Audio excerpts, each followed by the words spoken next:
尽管中国在以肉眼可见的速度崛起，但是西方国家似乎对此视而不见。某种程度上，他们之所以敢挑衅得如此欢，根本原因是还没有认清中国的战略威慑力。而要重建这一威慑力，并不是靠嘴上说说就可以，而是需要用实际行动去证明，这是一道证明题。从最近一段时间解放军的密集行动来看，我军似乎正在着手去证明这一战略威慑力。在解放军连续试射2枚弹道导弹之后，我军又接连发布3则实弹演习公告。据悉，中国海事部门发布多条航行警告的消息，引起了外界广泛关注。从北到南，范围涉及渤海、黄海、南海3大海域齐练兵，这样的动作在以往是十分少见的。我们知道，军演除了有提升军队战斗力外，更有对外展示武器性能和威力的作用在。在如今这个相对和平的年代里，军事演习是各个国家最常见的对外展示军力的方式之一。而解放军的这一系列自证动作，究竟有没有取得一点效果呢？当然是有的。以往面对挑衅，解放军大多是予以口头警告、回击，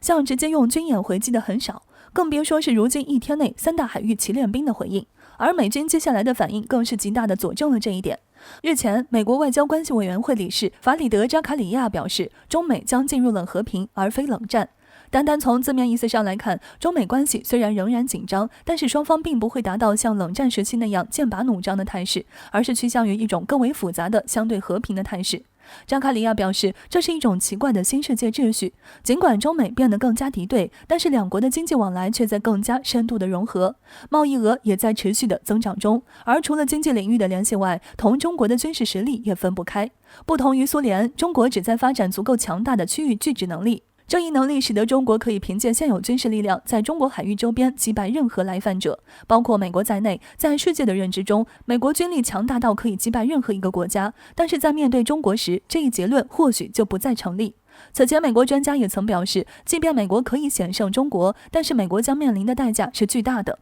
这样一场战争会彻底击垮美国，美国将再难重回世界霸主地位。所以从这里来看，解放军这一系列的军事行动已经证明，重建战略威慑力已经初见成效。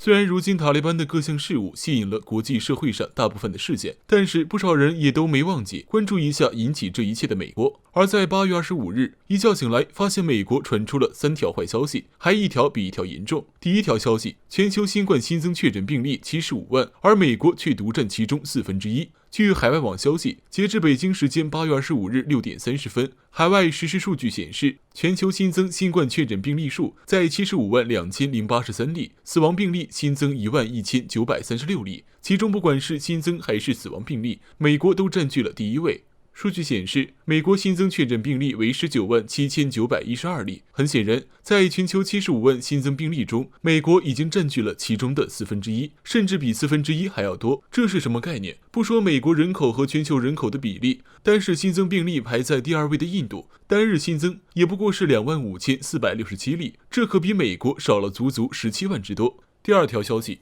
拜登政府宣布，田纳西州进入重大灾难状态。8月24日，拜登政府宣布田纳西州进入重大灾难状态，原因是田纳西州遭遇暴雨袭击，降水量一度达到38厘米，房屋、桥梁、高速等基础设施被冲毁。而就在前不久，这里才刚刚发生大规模火灾。其实，今年以来，不管是美国还是国际各国，大多都受到了各种各样的灾害侵扰，而田纳西州火灾、洪灾接踵而至的根本原因，自然也是全球气候变化的缘故。所以，拜登虽然在上位后重回了巴黎气候协定，但却依旧不断使用手段对付其他国家，甚至不惜四处挑拨战争，种种行为完全无视了气候问题，把身为大国应承担的责任当成挟制其他国家的手段。第3条消息，内讧或将全面升级，美国内部乱成一团，美丽风景线再显威力。中新网24日消息，美国波特兰市发生一起大规模的暴力冲突。说实话，美国一直以来各种示威行动从来没有终止，虽然大多数都是小打小闹，但是在一些事情的催化下，这些小打小闹非常容易变成令人闻之变色的美丽风景线。而波特兰的这一起就是如此美丽风景线再显威力。美国极右翼团体骄傲男孩与极左翼运动组织安提法爆发冲突，从互相辱骂到利用各种器具进行殴打混战，简直无所不用其极。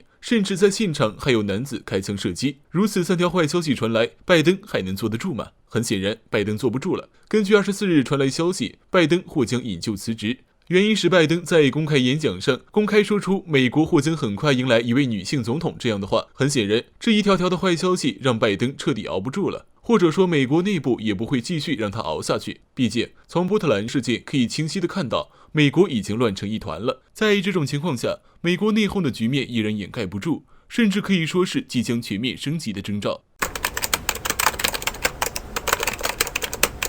消息最开始的来源是英国的《镜报》，在当地时间8月21日，英媒《镜报》对外曝光了一份特殊的信件。早在2010年的5月份，有情报机构截获了来自阿富汗内部极端组织的通讯书信内容，该组织正在谋划暗杀美国一众高层。这份书信长达48页，内容是一系列的针对性暗杀计划和步骤。不过，意外的是，当时极端组织高层对这份计划的批示却是禁止手下暗杀副总统拜登。据《镜报》披露，极端组织的高层很清晰地认识到，杀死当时的美国所有高层并不会让美国崩溃，反而会刺激美国社会的团结。但如果只杀死部分高层，留下来一些无能的，则不一样了。如果能够暗杀掉奥巴马，那么时任副总统的拜登将会接替总统位置。在极端组织看来，拜登对于局势完全没有准备和想法，这会立刻导致美国陷入危机，而拜登也将成为美国最薄弱的一环。当然了，站在11年后的今天来看，极端组织的这份暗杀美国部分高层计划并没有成功。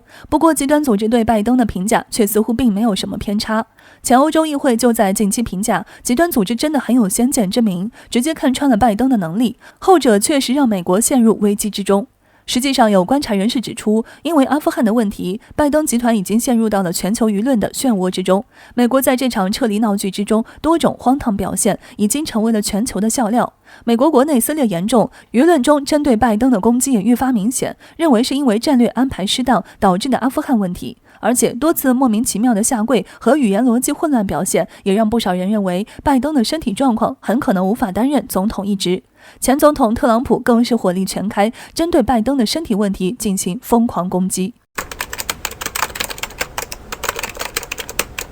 在美国当地时间8月24日，美国陆军向美国国会提交了一份关于中国人民解放军的战术报告。在长达250页的报告中，针对我军6个兵种逐一分析，得到了一个让美国长期唱衰中国的一众媒体感到惊讶的结论：中国军力已经与美国接近，是一个同等重量级的对手。在美国陆军的这份报告中提到，解放军很重视基层部队的军事哲学、政治和理论建设，即便是一些基层部队，也会存在很多拥有丰富战术部署理念的士兵，而且因为对基层思想建设的重视，绝大多数的解放军士兵在作战的士气和战斗意志方面要远高于美军士兵，尤其是因为后者在人员编制上主张多元化结构，导致美军内部存在严重的肤色歧视和排他性。报告中提到，中国的大战略方向上有着一个明确的目标，就是成为世界强国。在中国从上到下，很多人对于这个大战略是抱有罕见的信仰态度，它不是一个模糊化的概念，而是一个真实的发展目标。中国网民普遍将这一观念看作是复兴，而非崛起。美国陆军对这一现状十分担忧，因为这意味着如果中美真正爆发全面战争，中国的战争动员能力将直接碾压美国当前撕裂的社会。美国陆军认为，中国6大军种之中，空军和海军尽管发展速度世所罕见，但是距离如今的美军还存在一定的差距，能对美国构成威胁，但不至于像陆军一样存在巨大优势。而战略支援部队和联勤保障部队少有对外亮相，美军对此也是知之甚少。不过，中美部队中一个最大区别就是中国比美军多出一个军种——火箭军。美军认为中国火箭军是目前全球最大的导弹部队，在常规弹道导弹技术，尤其是高超音速武器上，甚至超过美军。从美军掌握的资料中，我国火箭军拥有1000枚以上的各类弹道导弹，300多枚远程巡航导弹。该支部队的出现，彻底奠定了中国反介入区域拒止战略的实施基础。